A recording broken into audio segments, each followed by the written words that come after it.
Bom dia, boa tarde, boa noite. Esta é mais uma edição de Pedro e Cora, o seu programa favorito sobre o mundo digital. Toda sexta-feira, toda terça-feira, na sua plataforma favorita de podcasts ou então no canal do Meio no YouTube. Eu sou Pedro Dória.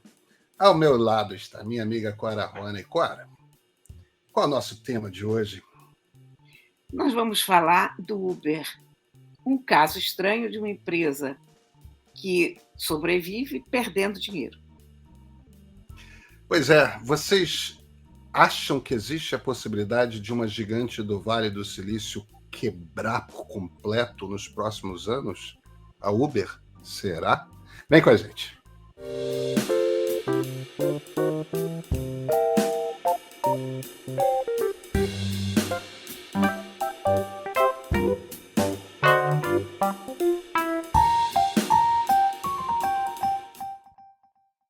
Cora Ronen, nosso assunto é Uber. Você andou lendo nosso amigo Cory Doctorow?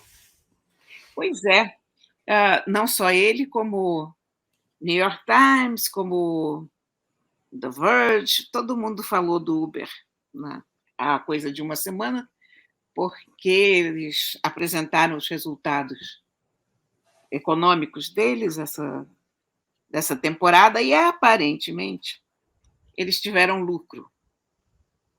E aparentemente dizem que as coisas estão voltando ao normal, que voltaram ao momento que estavam antes da pandemia, que tiveram um semestre muito bom, aumento de usuários, etc. Porém, o Doctorow diz, olha, não é bem assim. Esses caras ganharam 5,8 bilhões, quase 6 bilhões, mas, por outro lado, já perderam 32 bilhões. E a conta continua sem fechar. Quer dizer, o que ele alega e o que ele traz a pauta é até que ponto que esse sistema se sustenta, até que ponto que essa mania das startups, não é mania, essa estrutura das startups de usar o dinheiro dos investidores até acabar, sem produzir qualquer lucro, pode se sustentar a longo prazo e pode se sustentar no mundo real. É uma coisa bem complicada, né? Porque, de fato, como é que uma empresa se sustenta perdendo dinheiro? O Cory Doctorow é um escritor de ficção científica, jornalista, editor do Boing Boing, um dos mais interessantes e divertidos blogs do tempo da blogosfera, e que ainda está de pé, né?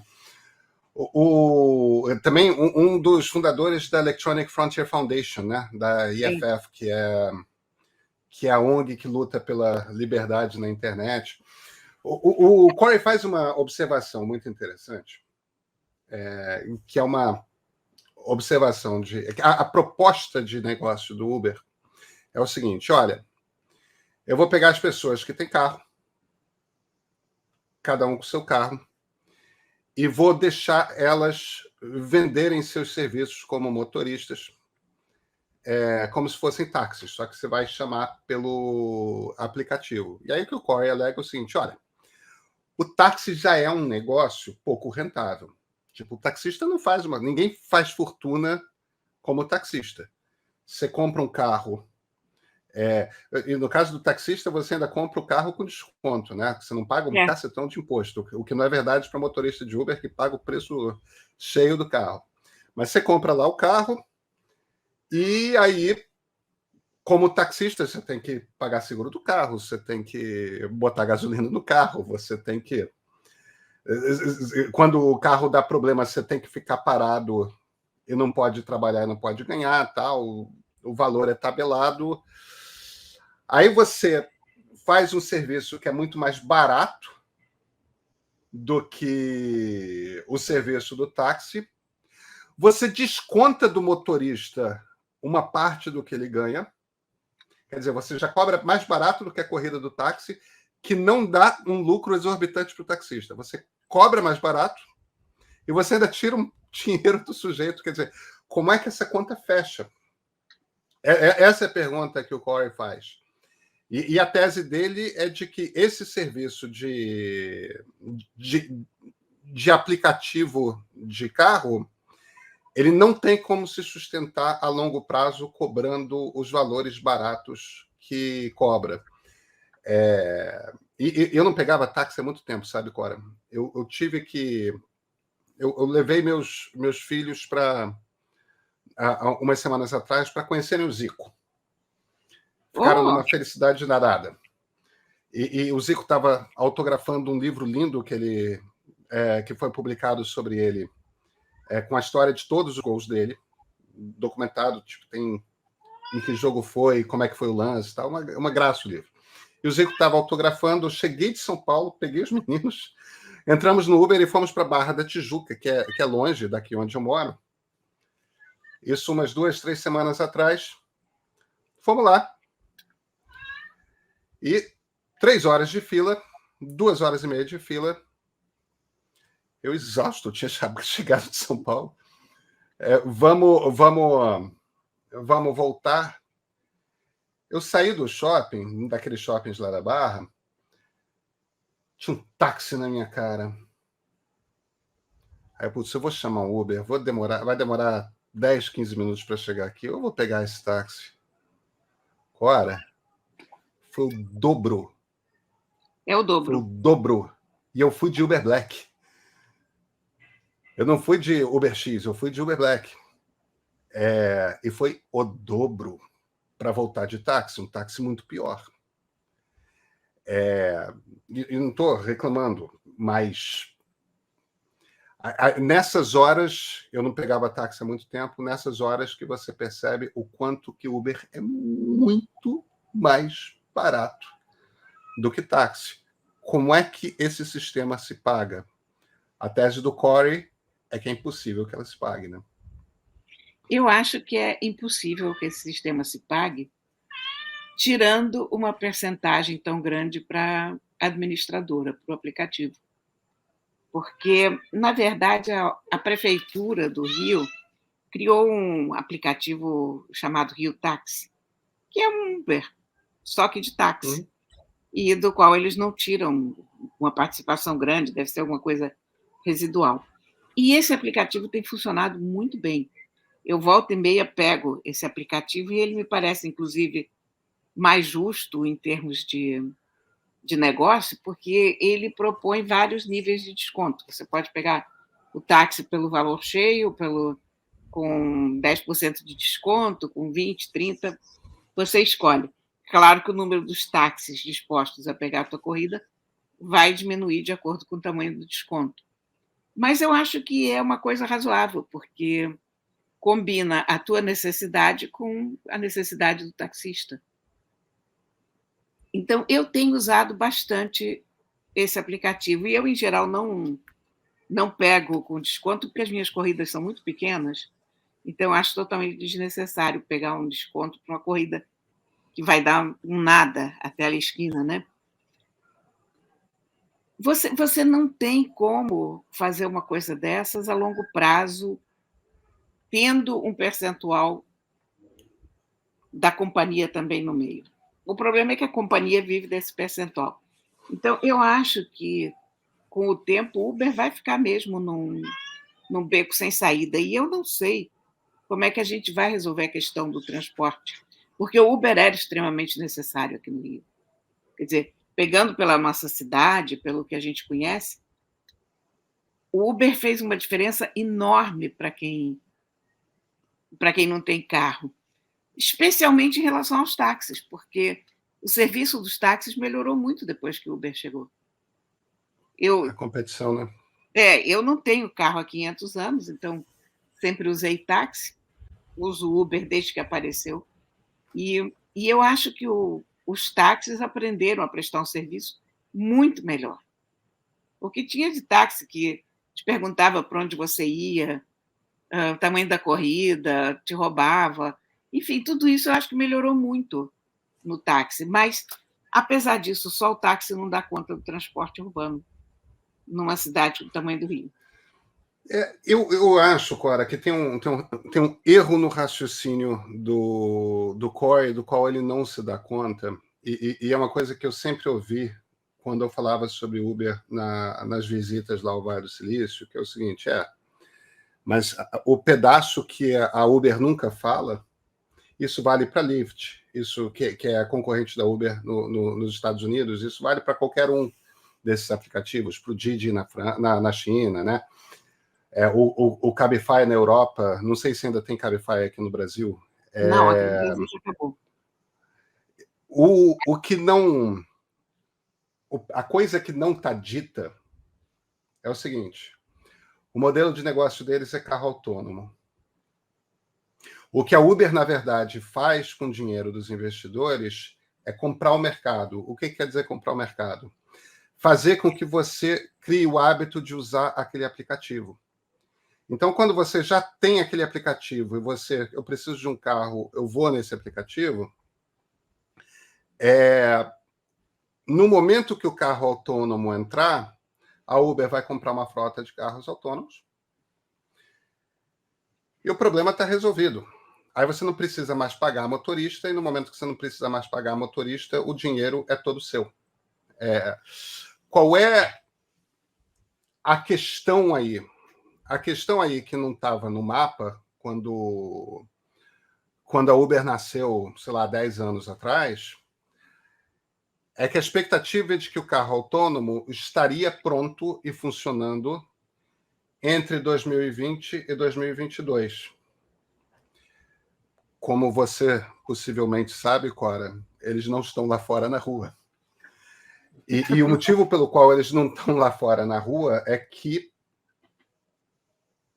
esse pedaço final da regulagem da inteligência artificial, eles estão tendo dificuldade de fazer. Então, e tem outra coisa também, o carro vai ficar mais seguro quando tiver infraestrutura 5G. E a infraestrutura 5G atrasou entre 1 e 2 anos no mundo por causa da pandemia. Porque não deu para instalar, porque no Brasil atrasou também por causa do Jair Bolsonaro, né? Mas essa é outra discussão. Então, o carro autônomo é o que era uma coisa para 2020, 2022, virou uma coisa para segunda metade dos anos 20 ou a primeira metade dos anos 30.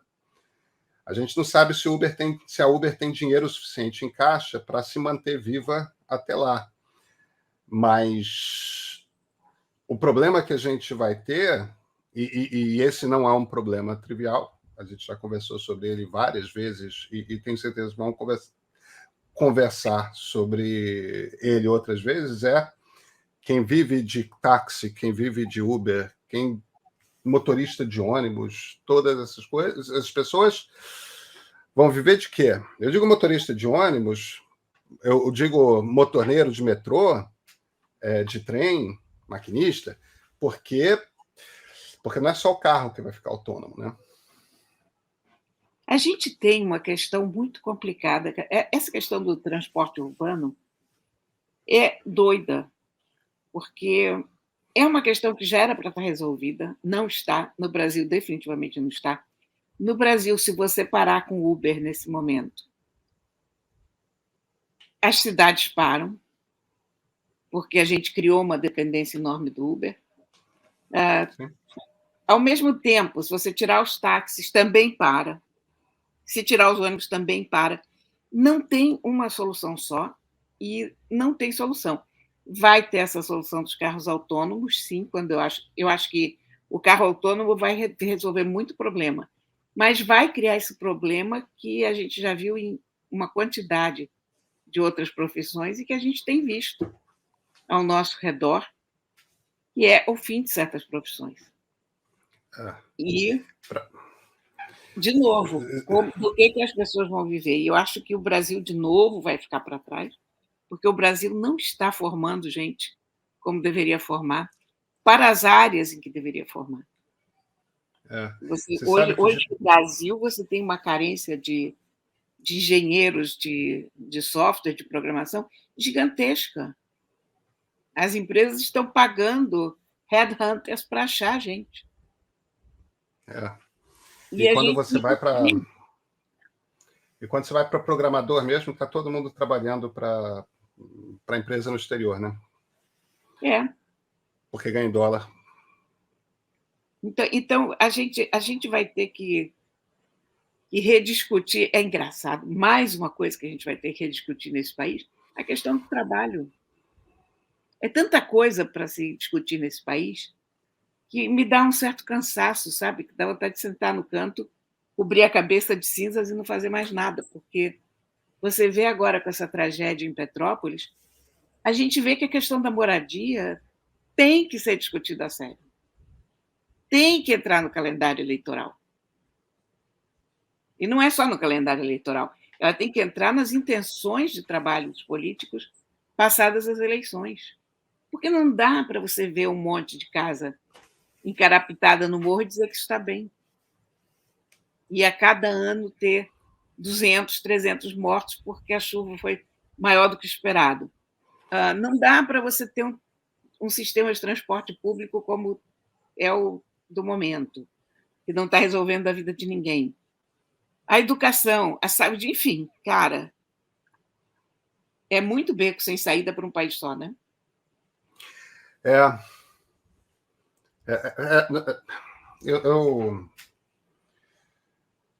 Eu tenho dificuldade até de conversar sobre isso, mas isso também tem muito a ver, Cora, com o fato de que a gente está nesse buraco, a gente vive conversando sobre isso também, né? A gente precisa mudar de governo para ter um governo que volte a falar sobre política pública, para voltar a falar do Brasil, sobre os problemas reais do Brasil, né? Que hoje a gente tem um governo que está nos problemas imaginários, né? Que cria problema com vacina, que fica falando de marxismo cultural, que acha que o problema é uma madeira de piroca, que acha que o problema é a educação sexual nas escolas. Que a gente precisa também começar a sair dos problemas imaginários e voltar aos problemas de verdade. Porque, no momento, a gente está na versão dark, na versão distópica de Alice no País das Maravilhas, né? A gente entrou num mundo de surrealidade que a gente precisa sair do buraco para começar a voltar a pensar no Brasil. Nós temos um presidente que não trabalha. Não trabalha. Não tem agenda. Então, e aí eu me pergunto até se isso não é uma vantagem, considerando quem é o Bolsonaro. Provavelmente. Porque eu acho que se ele trabalhasse seria pior. Eu não tenho dúvida. Sabe? Eu não tenho dúvida. Mas o fato é que a verdadeira pauta do Brasil, as verdadeiras necessidades do país estão totalmente de lado. A gente não está conversando sobre o que tem que conversar. E transporte público, então, não se toca mais nesse assunto, né? Depois vai ser como as chuvas em Petrópolis. Nós vamos ser surpreendidos pelos veículos autônomos que ninguém esperava, e aí o que nós vamos fazer com essa massa de dificuldades, né?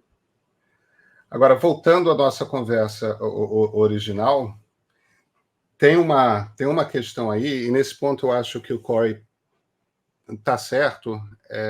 Eu acho que o furo no raciocínio dele de que o Uber é insustentável, que a Uber é insustentável, é esse. Ele não está levando em consideração que vai ter uma hora que os motoristas vão desaparecer. Agora, o problema é o seguinte: como a conta toda tinha sido feita para o surgimento do desaparecimento dos motoristas por agora, como isso não vai acontecer, eu me pergunto como é que a coisa fica. Será que eles têm caixa suficiente para aguentar mais 5 anos, talvez mais 10 anos? Eu não tenho resposta para isso, mas pode ser que dessas gigantes diversas do Vale do Silício a gente venha a assistir essa década um tombo de uma gigante, né? Porque a Uber é uma gigante. É provável. Tipo, uma empresa dessas quebrar. Por outro lado, a receita da Uber já se espalhou. Quer dizer, verdade, a cultura do aplicativo já está instalada. Isso era a coisa mais complicada de criar. Isso já foi criado. Então, você vê esse aplicativo dos táxis, por exemplo, ele funciona muito bem. Então, a estrutura está pronta para que qualquer outra empresa crie, verdade. outras empresas criem uma situação semelhante. É verdade, Então, é verdade. para a nossa existência como consumidores, como usuários de transporte, como gente que não tem carro, que é o nosso caso, eu acho que o problema não se impõe muito. Quer dizer, vai ser chato? Vai, mas tem outro lugar. Isso É. ficar a pé, as pessoas não vão ficar, mas, enfim. E você sabe que tem para transporte coletivo também, né? Você tem aqui no Brasil, por exemplo, a Sim, Buser, que é para ônibus intermunicipal, mas você quer sair de São Paulo e ir para Ouro Preto. Você vai na Buser, você diz, eu quero, entre tal e tal dia, sair de São Paulo e ir para Ouro Preto, e se o número X de pessoas estiver querendo fazer aquela mesma viagem, em geral tem quantidade suficiente para querer, um ônibus é alugado, esse valor é rateado pelas pessoas e é sempre muito menos do que a passagem de ônibus que você pagaria pelo mesmo trajeto no ônibus que faz essa linha de forma regular. Então, a fórmula Uber, ela funciona de forma muito mais ampla, né? e eu acho que a fórmula não é ruim. E porque as pessoas dizem, uma exploração dos motoristas, é o Uber capitalismo. Mas olha que o transporte público nunca foi conhecido por tratar bem as pessoas. Quer dizer, isso tem que mudar também. Mas nós temos aqui no Rio uma máfia do transporte público É que verdade. existe, Em que vem todas as de cidades do muito, Brasil. de Em todas as cidades do muito Brasil. antes. Eu falo daqui porque aqui a gente vê, né, o que É, acontece. é. Uma linha não está fazendo bastante dinheiro, em geral essa linha dos lugares mais pobres, tira, bota ônibus detonado, o motorista ganha uma miséria, trabalha não sei quantas horas, o taxista subloca o táxi dele. Não é como se o Uber, no caso do Brasil, estivesse entrando num lugar onde todas as profissões estivessem perfeitamente resolvidas.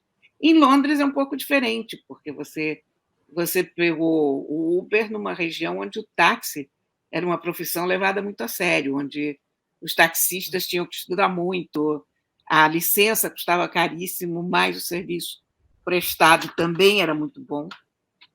Enfim, é um outro cenário, mas aqui no Brasil eu não vejo muita diferença. Num caso, você tem a exploração do homem pelo homem, e no outro, você tem o contrário.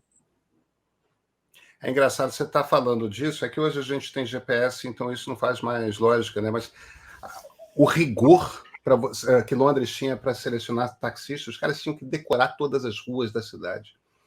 Você fazia a prova de eu quero ir de tal lugar para tal outro lugar, qual é o caminho mais curto, e você tem que falar de cabeça. Eles davam, às vezes, os Era endereços uma das provas mais obscuros. difíceis do mundo. Era um concurso complicado para você dirigir um daqueles carrinhos pretos, né? E eram charmosos os Maravilhosos. carros. Clara, a gente se fala na sexta-feira? Sim, senhor. Então, até sexta-feira.